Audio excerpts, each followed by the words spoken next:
Ya pemirsa, beberapa waktu terakhir publik dihebohkan gitu ya. Bahkan ada yang pro dan juga kontra mengenai pernyataan dari akademisi Rocky Gerung yang dianggap menghina Presiden Joko Widodo. Namun kemarin Rocky Gerung meminta maaf atas pernyataan yang sudah membuat gaduh di masyarakat.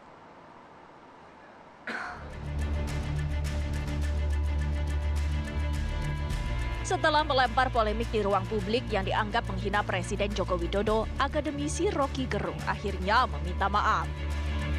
Permintaan maaf tersebut dilakukannya karena telah membuat kegaduhan yang bisa menciptakan keonaran di publik.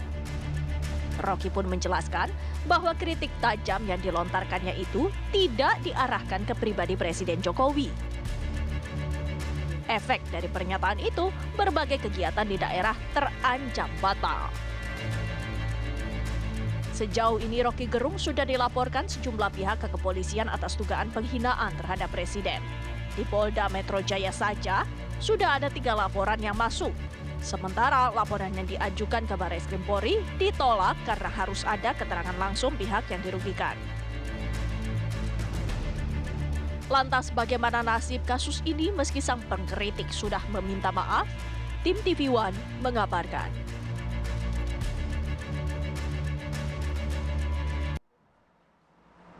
Iya, makin ramai dan menjadi-jadi nampaknya ya kasus ini. Kita coba akan bahas bersama dengan narasumber kami. Sudah ada Bang Henry Satrio, analis politik dari Universitas Paramadina. Selamat pagi, Bang. Selamat pagi, Maria. Nggak sendirian, ada temannya kali ini di studio.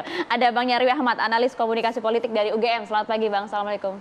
Pagi. Assalamualaikum. Terima kasih sudah hadir. Baik. Ya. Nampaknya jadi makin ramai nih Bang, makin panjang. Bahkan Barreskrim kemarin juga sampaikan ada 13 pelaporan dan juga 2 pengaduan yang diterima oleh Barreskrim Mabes Polri. Di sejumlah daerah juga kita lihat banyak penolakan terkait dengan Rocky Gerung yang akhirnya kemudian meminta maaf karena membuat onar. Bang Hensat lihatnya bagaimana Bang? Ya, saya rasa Rocky sadar betul ya bahwa dirinya memang memacu kontroversi yang bisa menyebabkan bentrokan di masyarakat gitu kan. Ini kan tentang eksistensi nih. Bang Rocky ini baik betul karena menyediakan eksistensi buat relawan Jokowi, gitu ya. Karena begitu dia bicara, terus kemudian ada sedikit percikan kritik yang tajam, gitu ya. Relawan Jokowi, alhamdulillah ada panggung lagi, gitu kan. Kemudian rame-rame melaporkan Rocky, gitu. Padahal sama-sama kita tahu bahwa itu kan delik aduan ya, sehingga harus Pak Jokowi sendiri yang mengadukan. Tapi dalam hal ini saya angkat 2 jempol ke Pak Jokowi itu. Dia terlihat sekali negarawannya ya. Dengan santai dia bicara itu, kecil itu, saya kerja aja gitu. Nah mestinya relawan-relawan Jokowi itu kalau mau memperlihatkan kesungguhan gitu ya, bahwa mereka loyal ke Pak Jokowi, kerja juga tuh gitu.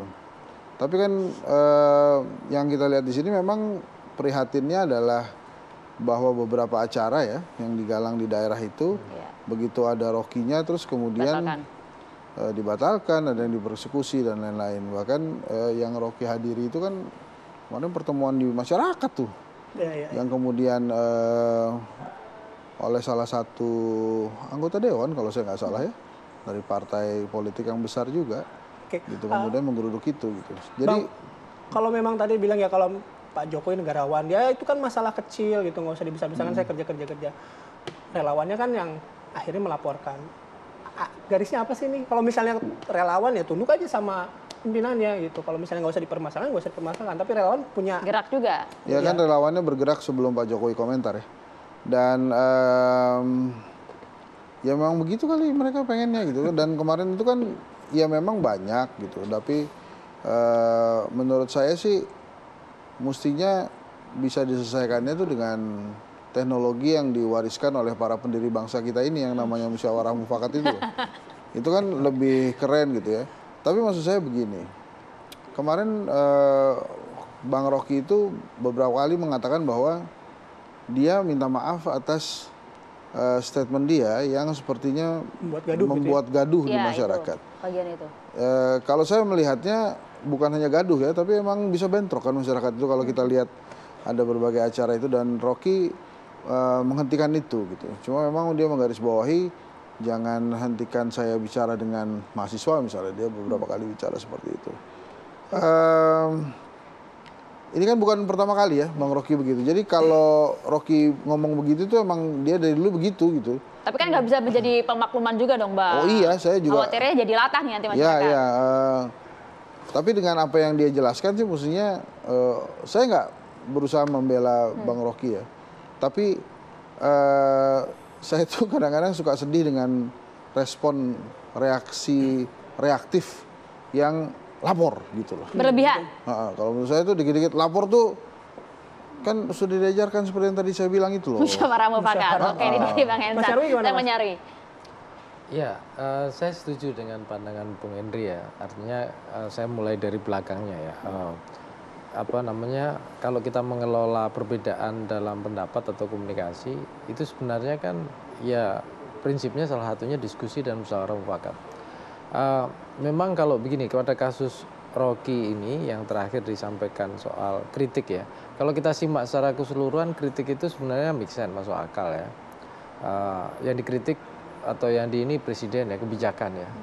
Kebijakan.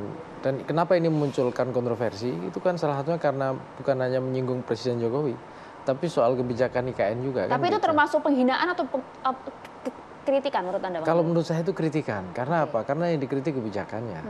Gitu kan. Dan di situ juga sebenarnya di sini ada dua sisi ya. Apa namanya?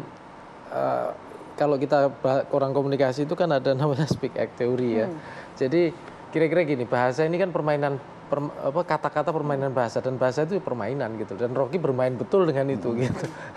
Nah kemudian ketika mengkritik IKN gitu contohnya ya, dengan menyebutnya apa BT ya, tidak pakai S ya, karena kalau pakai S yang jadi ngetop nanti gitu ya. Nah itu kan sebenarnya bahasa-bahasa yang kata dia kan untuk bahan diskusi, untuk sering dipakai diskusi keakraban gitu. Ya kenapa? Karena memang salah satunya begini loh. Ini contoh saja, IKN itu berat loh. Artinya politisi yang berani seperti Pak Jokowi itu luar biasa loh. Berani menanggung risiko dengan visi yang berat. Karena saya sendiri Bung Henry itu pernah beberapa kali bikin survei.